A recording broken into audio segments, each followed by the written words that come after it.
Why did you call yourself White Boy? When I was playing in Nashville, when I was 18, I went to Nashville and I was playing in a band called Taboo, and I was like the only white guy in the band. So they started calling me White Boy.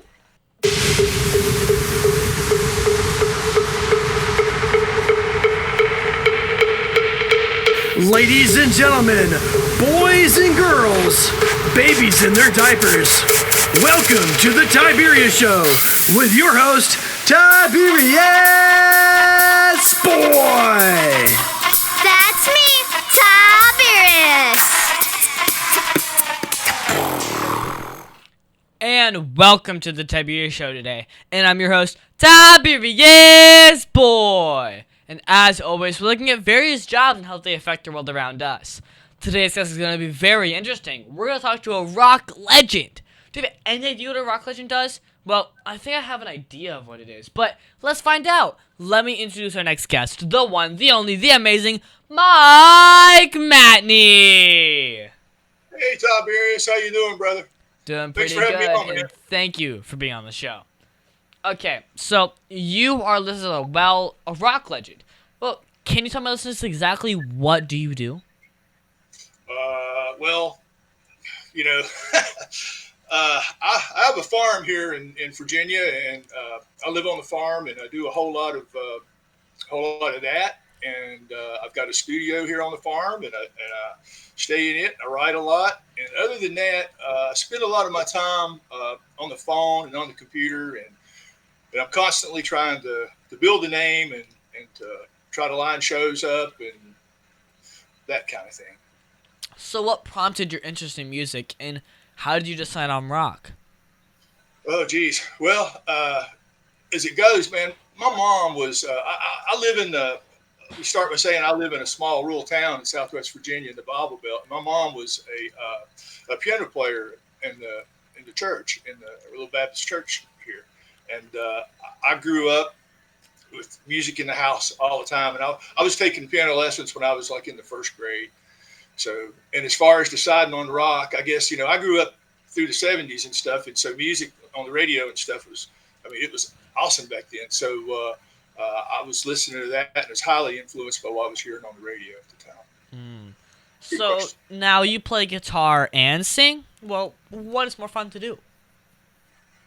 I'm going to say play guitars. I like playing guitar.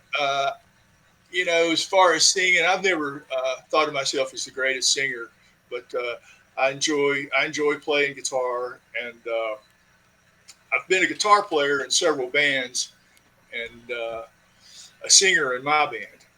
So when you're a singer, you're out in front of everybody, and the spotlight's kind of on you a little more. When you're a guitar player, you can kind of hide a little bit, behind the music, behind the guitar. So. Mm-hmm. So, what's the best part about being a rock legend? Well, can I qualify the legend thing first? What it was is when I was a young guy, not much older than you, I had a job at a little record store, and they had a little 4-track recorder in the back, and the guy let me go in and record in the evenings and stuff. And I saved up my yard mowing money and had a couple of 100 albums pressed up when I was young. And unbeknownst to me, it become a collector's item, and I didn't know about it. But at the time, and over the years, it's worth over $1,000 a copy. So other record companies bootlegged it. Then I got some deals actually officially re-releasing it and stuff. But for a long time, for like 10 or 20 years, nobody really knew the story of the band and where it come from, and everybody was speculating on who I was, and nobody knew about this band because I didn't even know it was getting out there like that. So, so I got pegged that in some books and some magazines and stuff. And so it was just kind of cool. I think my guys picked up on it, put it in their PR stuff. So it says in your bio that you worked with some of the most renowned names in rock. Well, can you say who? Remember, I was born in 2011. Well, I've worked with a bunch of, some big, not a bunch, but some big names in music in general. I got to play guitar for David Allan Coe at one time. He's a big country guy, and I got to play shows with Waylon Jennings, and you've heard of those guys, right? Waylon Jennings. Have you heard of Waylon Jennings? Oh I man. don't know anyone. Okay. All right. And then I've played. Just different people. Some fun guys that stick out in my mind is I played with the first singer for AC/DC, Eddie, at the Whisky A Go Go in Los Nice. I know Angeles. that guy. Yeah, okay, yeah. And then we've opened some festivals, done some stuff with some big names and stuff. So, yeah. Okay. So, in your opinion, what's the best type of music to create and play? I like all types. I'm here in the Appalachians, and I like bluegrass. A lot of people around me play bluegrass music, and there's some really great players. As far as what I like to play, I mean, I'm a rocker. I like rock, blues rock, and some metal. I mean, I'm a metal guy, but I just enjoy all types. I mean, I'm even writing some gospel stuff right now. So yeah, Alright. I like all of it. So, But rock's most fun to play. Yeah, that's what you ask. Yes. So, what's the hardest part about being a rock legend? Again, for me, I mean, I'm kind of an indie artist. I don't have a label behind me or any of that. So for me, it's always the self promotion thing. I'm always trying to get the name out there and make things a little bigger. And of course, the bigger your name is, the more money you can get at a show. The more people want you. So there's a lot of PR stuff involved in this. True. So, what was that one gig or event that you will always remember that you performed at? Okay, good question. Probably the first time that I played the Whisky A Go Go in Hollywood, because it's such an iconic venue. To think of the people that have played there before me and all my heroes and stuff.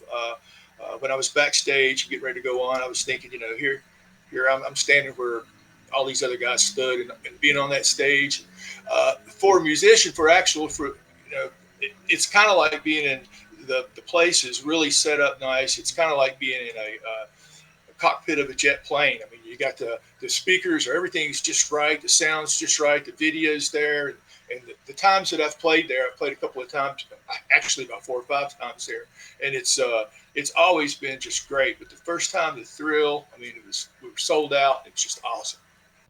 So, you've been doing this for a long time. Did COVID-19 force you to change anything about your music and performances? Yeah. COVID-19 affected me pretty bad. During that time, I lost my mom, and so there was a lot going on. And of course, with the lockdown and everything, I couldn't leave the farm, and I was here at the studio. So I got to do a lot of writing and everything. And during that time, one of the songs that's on my new album on the Redneck and the Redman I did with Stevie Solace is a song from that period. It's called All Fired Up. And I actually found some guys online. I found a drummer in Italy, a guitar player in China, a Russian guitar player in China, and a bass player in Canada.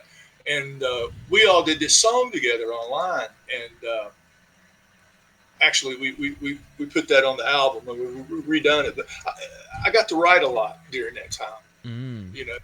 It affected me later on because I had a lot of material to go back to. So, what is one thing you think kids should know about being a rock legend?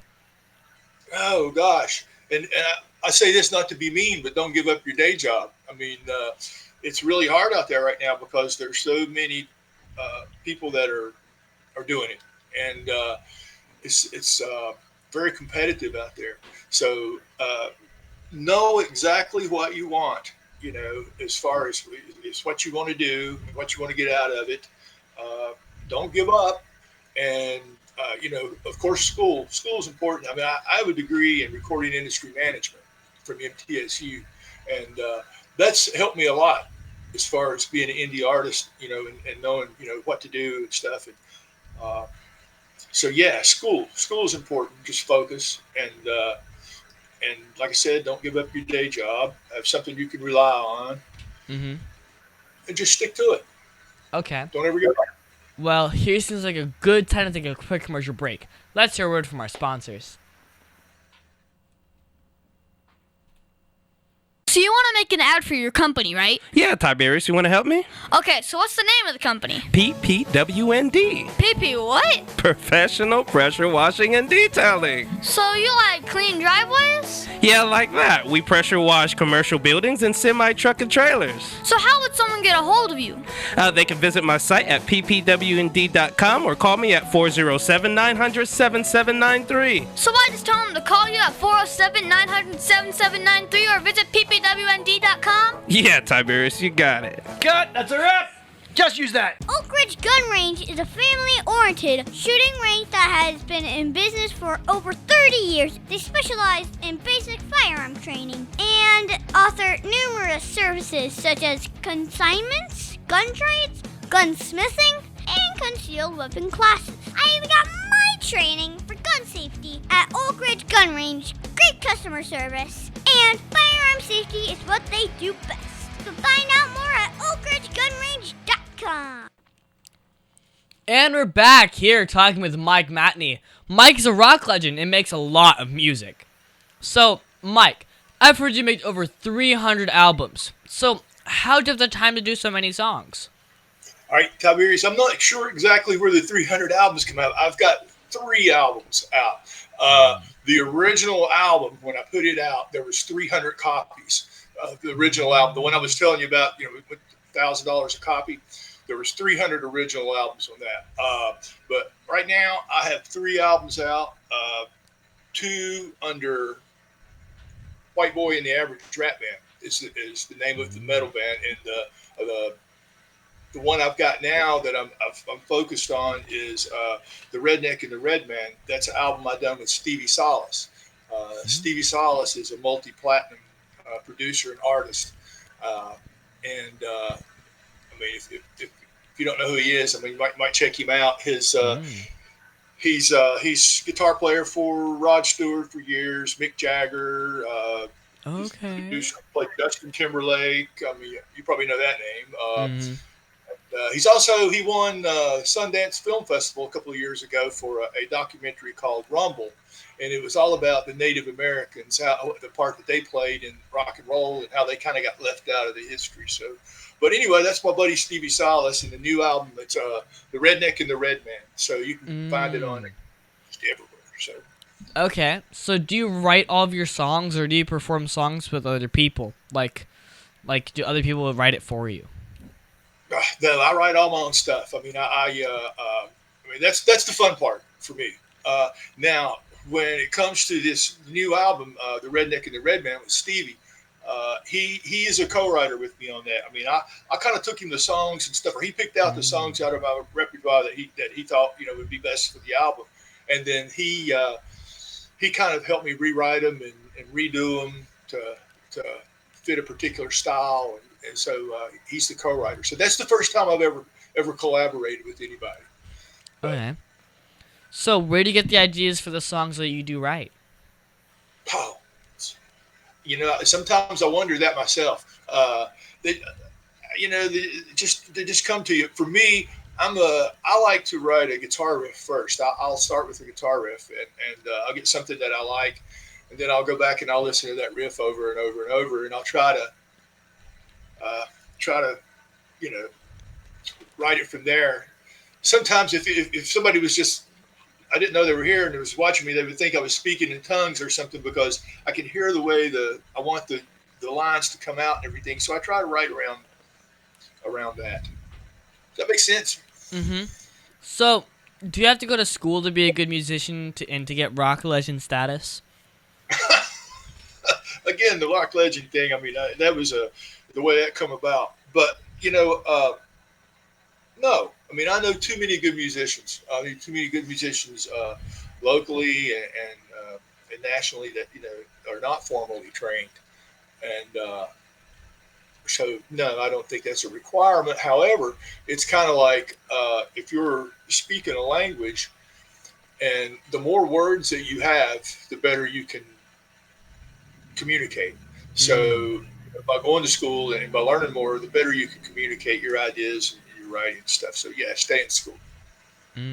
So I've seen you featured in a lot of articles and magazines. So what is that one article or award that you will never forget? The one article that I'll never forget. Geez, I guess the first time I told you about that, we played at the Whisky a Go Go. At the same time, an article came out in L.A. Record, which is was like a magazine there at the time, and it was an article about White Boy and Average Rap Band and about us. And I remember how much that meant to me, because we were there getting ready to play that show, and the article was out, and so that meant a lot to me. And also, go ahead. Why did you call yourself White Boy? Okay, that's a good question. The times were different back then. This was back in 78, 79. And honestly, we were all kind of big partiers back then. And, I can't really, I take that back. When I was playing in Nashville, when I was 18, I went to Nashville and I was playing in a band called Taboo. And I was like the only white guy in the band. So they started calling me White Boy. And that never bothered me at all. It stuck and it kind of followed me. And so, yeah. And then as far as the Average Rap Band part, there was back in the day, there was a band called the Average White Band. Mm-hmm. So I think what we done was we took the White Boy thing, and then we took the Average White Band. We kind of meshed it all up so it come out White Boy and the Average Rap Band. That's about an explanation as I could give you. Okay. So I noticed that you talk about being a Christian performer. Now, I made a Christian rap song a few years ago, but was worried about being the Jesus kid in school and having issues like the guys in Hollywood. Did you experience any issues with being a Christian in your industry? Not so much. People have been really respectful to me about it, and I understand where you're coming from, like that with your friends and stuff. But I got to tell you, man, people will look at you and wonder what you got and how you got that, and they will be curious about that. So, man, you have my respect for doing that, and that'll take you a long way. Okay, well, has it helped you in your career at all? Well, I've got some religious songs that have done pretty good, and I'm getting ready to go back to Nashville in January to do some more. And so, yeah, I mean, I've got. I enjoy doing it. I mean, to me, that's fulfilling work. I mean, I enjoy getting it out there. So, yes, it has helped me. Absolutely. And it's cool for me because I get to take it. A lot of times we play with a lot of guys that, these heavy metal. My band goes in, it's the metal band, White Boy and Average Rap Band. We play with a lot of guys that are, the darker, play the darker stuff and everything. But everybody's been really, easy to get along with, good to get along with. They're very, very accepting. Okay. Well, do you have any particular advice for kids who want to grow up and be a rock legend? Well, again, we need, to stay in school. Practice your music. I think, I had a music teacher tell me one time that a piano is the best layout map with the notes and everything. So it's the best place to start and to learn. And I think, and I look at a lot of like great players and stuff that I know, and they did start on piano. So I think that's a great place to start. Okay. That's what. So who can you say has helped or inspired you the most? Oh, gosh. The guy I'm working with right now, Stevie Salas, man. I mean, again, he's a legend, and he has really, over the last few years, I mean, he has really showed me a lot, and I've learned a lot from him in the studio, and I've learned a lot about the business too. There's a fellow from Canada, a band I played in. his name's John Burkett. They call him Fogman. The name of the band is Zedhead, and me and him, he's a little bit older than me, and he's been around, done a whole lot more than me. So he's kind of like a mentor or a go-to too. I've got several of those. I got some other fellows that I go to and seek advice from, like that. So Chris Famous in Nashville, he's another guy. He's the guy that got me my job with David Allan Coe, and he's the guy that I played in his band when I was 18. I told you the first band I played in Nashville. So yeah, I've got some go-to guys. All right. So what is the best advice that you've ever received? Oh my goodness. I get a lot of advice. I don't know, Tiberius. Just keep your head down and keep going. And as far as some good advice recently is just make a list. Make a list of what you want and what you want to get accomplished over the short term, long term, and keep it somewhere where you can look at it frequently and go back to it. And things may change on the list every now and then, but if you'll write that list out, things you want to do, you'll be surprised. So what message do you want to tell children all over the world about doing the work that you do? Well, people are all the same. I'm just a person too. Whoever you see in the music business and whoever you see on TV and everything, they're just like you. They have the same feelings that you do, and they've got there most likely from hard work and from some talent. So it's all achievable. It's what you want to do. Make your list out. Decide what you want and go for it. All right. Well, on that note, let's take a quick break to pay some bills. The Tiberius Show would like to thank one of their dedicated sponsors, Custom Designs Orlando. These guys are on Mills Avenue and do all sorts of stuff, ranging from photo ID badges, engraved signs, custom braille ADA signs, vinyl lettering to trophies and awards. The cool part about Custom Designs is they can ship products all over the United States. You can reach them at 407-898-0373 and tell them that Tiberius sent you. Over 40 years, Lighthouse Central Florida has provided education, independent life skills, and job training to thousands of Central Floridians who live with blindness or any degree of vision loss. Whether it's picking out clothes in the morning or just moving around your community and serving Orange, Seminole, and Osceola counties, contact Lighthouse Central Florida at 407-898-2483 or visit them online at lighthousecfl.org. And we're back with Mike Matney, lead singer and rock legend. So, Mike, what was that one thing that happened as a musician that you did not expect? One thing that happened as a musician that I did not expect. Okay, gosh, I got to go back to the album again, the first album. I mean, I did not see that coming at all. It was probably one of the biggest surprises in my life is when I got that call from a guy, a friend back home that said, asked me if I had any of my old albums, and he told me he would give me like $100 a copy for them, and I was like, what? So then when I found out that it was selling all over the world and showed me lists for different collectors and stuff, that kind of freaked me out. So that would be the one thing that it's really made a difference to me in my career in music. Yeah. Okay. So what are you working on now? Good question. I'm writing for the new Matney album. I'm getting ready to go back into the studio in Nashville also. We talked about that, to do the gospel stuff in January. That's going to be fun. I'm actually going to be in the studio with a choir and doing my songs. So that I'm looking forward to that. We're working on a tour for next year, getting out, heading out across the country. So that's a lot of work, and not necessarily something I enjoy doing, but it's trying to book the shows and all. But it's fun when you get to go out and play, get to meet the people. So why should kids go out and tell their parents to get your albums?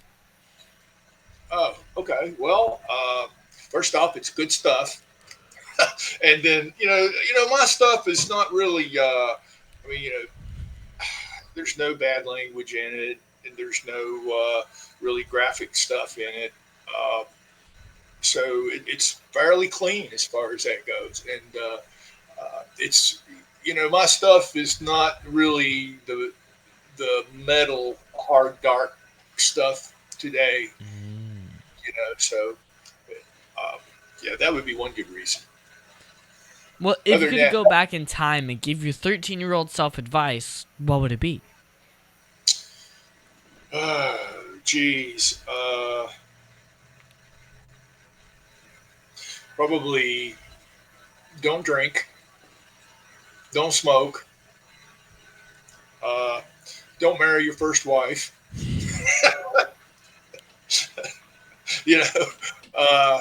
I don't know. That's a good question. I'm sure my dad would say that last one too. So what's the biggest mistake that you've ever made, and how did it change you as a person? Oh gosh. See, I'm not going to do the wife thing again. No, the biggest mistake I ever made probably was, when I was in my early 20s and stuff. There was a period where I was addicted, and stuff from that I'd done through some surgeries that I'd had and stuff. And so that went on for a couple of years there, for about 3 or 4 years, and that was rough. But that changed me as a person once I got out of that and realized where I'd been, what I'd done, and I didn't want to go back. So that really made me that changed me a lot. And I try to talk to people about that, tell people about that, because I'm prouder of that than my college education, because it's a hard thing to do. Once you're hooked, you're there. Mm-hmm. So what do you do for fun when you're not rocking the stage? Well, I'm playing with my dogs here on the farm. We've got horses. I'm playing guitar here at the studio. I'm working, hanging out. I mean, a good day for me is a day that I don't have to leave the farm. Yeah. I mean, if I get to do things like this and talk to guys like you and do stuff, I mean, this is a lot of fun. Again, thanks for having me on, Tiberius. So do you play video games? And if so, what's your favorite one? I'm not much of a gamer. I never have been. Man, not even on your phone? No, are you? Man, I'm a are you big gamer, yeah. Okay, all right. Well, there's that age difference thing, I guess, again. Now I've got some buddies that are big gamers. So, So what's your favorite book to read then? What kind of books do I read? What's your favorite book to read? Favorite book. Okay. I just finished Stevie's biography. It was a good book. It was about his past with Rod Stewart and some of the things he went with. So Stevie Salas's biography was the latest book. It was weird because, I was actually, it's been a while back since I've read the book, but I was in the studio at the time recording with him, and I would go up at night and I would read his biography and all these famous people and stuff that he'd done, and I'd come back down the next day and work with him, and it was really intimidating. But Okay. So that's Okay. but before that, it was Joe Perry's book from Aerosmith, but I read a lot of stuff. Okay. Now, can you tell me that one story? Remember, this is a kid's show. That one story, that you're not supposed to tell me about. Come on, you can tell me. Okay. So there's this thing going on right now with my band. My guys live in Austin, and I live in Virginia, and so I'll fly them in to rehearse, and they stay at my guitar player's. My other guitar player lives here in Virginia too, so they'll stay there. Well, the last time that they were here, my bass player, Omar, left a pair of underwear at my guitar player's house. Okay. So my guitar player's brother is a big time attorney, and next thing you know, Omar's underwear is traveling across the United States, getting pictures taken with all these different people. I seen where it went to a couple of concerts with the band holding them up, and everybody's signing them and stuff. And poor old Omar's freaking out, man. He'd like to have his underwear back. But I've seen pictures of different people wearing them and different. I mean, these guys are crazy. So I never put anything past them. But they're probably going to kill me for telling you that. That's funny. Well, do you have a Facebook or a website for my listeners who want to follow you? I sure do. My Facebook site, you just find just Matney, the band Matney, and we've got a YouTube channel. It's doing good. It's Matney Music, and then on my Instagram, it's Matney Band. So you can find me there. What is that one question that you think I forgot to ask you? Dude, you about covered everything. I was kind of nervous about this going into it, so you asked some tough questions, man. Okay, So okay. You got me covered. Well, thank you, Mike, for being my special guest. Can you stick around for Math Corners? Oh, I certainly can. Aw, Dad, my computer's slow again and I can't play my games. Call Your Computer Solutions today, and we will scan for viruses and clean that computer up remotely and make it fast again. Our phone number is 407-826-0810. Thanks, Dad. My computer's fast again. Now I can do my homework. Thanks for calling Your Computer Solutions at 407-826-0810.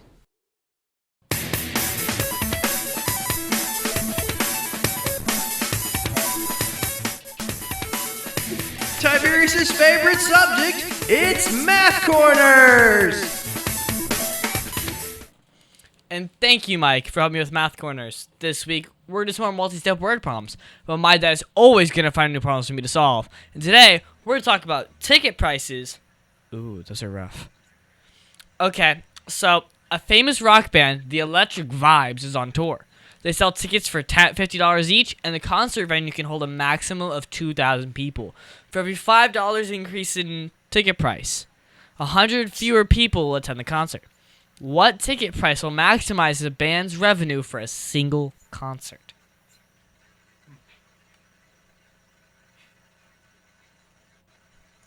I have no idea, Tiberius. That's a tough question, brother. I'll explain it. I'll explain it. All right, go. Well, first, this is a world problem because, well, bands would like to make money, and it would be nice if they could figure out the best price to make their tickets. So, this seems like a hard one, but it's really easy if you think about it. For it to make some variables, X should be the number of $5 increases in ticket price, and then the ticket price becomes 50 plus 5X. And that's easy. So now the number of attendees decreases by 100x. So that attendance is 2,000 minus 100x. That's a little bit harder, but it's okay. But now the revenue is ticket price times the number of attendees. I see where this is going. So revenue is 50 plus 5x times 2,000 minus 100x. Oh no. That means when you simplify it, come on, Dad. This is a quadratic equation. Negative 500x squared plus 5,000x plus 100,000. Really, Dad? Well, since the maximum of revenue occurs at the vertex, and the x vertex is x equals minus b divided by 2a, you get negative 5,000 divided by 2 times negative 500, or... This is a tough one. Wait, no, negatives canceled, never mind. It's just 5. So now you take the times, and then you put that in the ticket price, and that's 50 plus 5 times 5 is 75. Because 5 times 5 is 25 plus 50 is 75. So, Mike, did you figure out the price of your tickets, or do you have people that do that stuff for you? Holy crap, no. What? Tell me what the answer is, Tiberius. $75. $75. You made the tickets for $75. Awesome. All right. Remember that. If the podcast thing don't work out, brother, I need a good manager. Well, my teacher said that I would use math every day. How do you use math with your work? Oh gosh, well, I mean, you're exactly right. Ticket prices, a lot of it for me is figuring expenses and overhead. As far as like I said, my band lives in Austin and I'm here, and so when we go play a show, I mean, I've got to figure out expenses and figure out exactly what it's going to take as far as those guys making money and me making a little bit of money and covering herself. So yeah, I have to use some math, but geez, it's not like that. I have to think about that one. I have to go back and watch this over. Well, thank you so much, Mike, for your help with Math Corners. Not much help. Thanks for having me.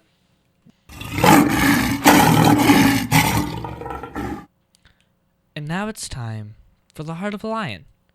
As you know, we talk about the qualities of living by the Heart of a Lion, which stands for leadership, integrity, obedience, and ability. This week, we're talking about leadership. For me, I think leadership is the act of loving what is good, having self-control, and being disciplined. The qualities of leadership are trustworthiness, empowerment of others, clear communication, decisiveness, resilience, and building motivation and engagement with others. Now, during gym class, our teacher told us to split into teams for dodgeball. Now, as usual, everyone huddled into their friend groups except for Jordan. He saw Ethan, the quiet kid who always got picked last, standing out to the side. Without making a big deal, Jordan walked over and said, "Hey, you're on my team." At first, Ethan looked surprised, maybe even nervous, but Jordan gave him a fist bump and told the rest of us, "Ethan's got a killer arm, and we're gonna crush this." By the end of the game, Ethan was laughing and high-fiving like he'd been part of the group forever. Watching that, I realized leadership isn't always about being the best or the loudest. Sometimes it's just about seeing someone who needs a little bit of help and making sure they know where they belong. Yeah. So, Mike, did you see or use leadership at all this week? Tiberius, my wife, she's got a big time job with the state. She's got like 100 people under, and so I watch her work. Sometimes she'll work from home, and I watch her. Yesterday she worked from home, and she's constantly on that phone talking to people and organizing stuff. And today, last night, she was up late baking a cake and taking it to somebody that was in her office. I forget what it was. It was had been sick or something like that. So, she's just I admire her for she cares about the people that work for her, and she's a good leader. She's also a leader in her church. So much respect to the wife. Now, of all of the Heart of a Lion virtues, which is leadership, integrity, obedience, and nobility, which is the one that you like the most? Oh, I don't know, probably integrity. If you're honest with yourself and if you're honest with other people, I mean, that's kind of the name of the game. I mean, if you can be honest and admit your mistakes and admit things that you don't know, then that's kind of the beginning of knowledge, so to speak. So I would say that. We should always try to be lion strong in everything we do, shouldn't we? Absolutely. Absolutely. And that's our show, folks. I want to thank the one, the only, the amazing Mike Matney for being on my show. It has been so much fun talking to you today. I think we learned a lot about your career as a rock legend, and I can't wait to see your next album. Thank you, Tiberius. Thank you for having me on, man. I appreciate it. No problem. Do you mind giving your social media or website again? Sure. You can. My website is Matney, MATNEY.ROCKS, Matney.rocks. And my Instagram is Matney Band. And then Facebook, of course, it's just Matney on Facebook. Find me there. YouTube, go out and check out some of our videos too. Okay. Also, you can find me on Facebook and Instagram at The Tiberius Show. And I would like to thank WWPR 1490 AM, KNT98, Soul Radio 24/7, Easyway TV, and all the other stations that air on my show. Now, please just visit The Tiberius Show on YouTube and hit that subscribe button. Mike, are you subscribed yet? Yes. Dad, make sure. Make sure, Dad, okay? Oh, and be sure to leave me a comment if you want to grow up and be a rock legend. I answer all of the comments myself. So, be sure to watch next week on The Tiberius Show with your host, Tiberius Boy!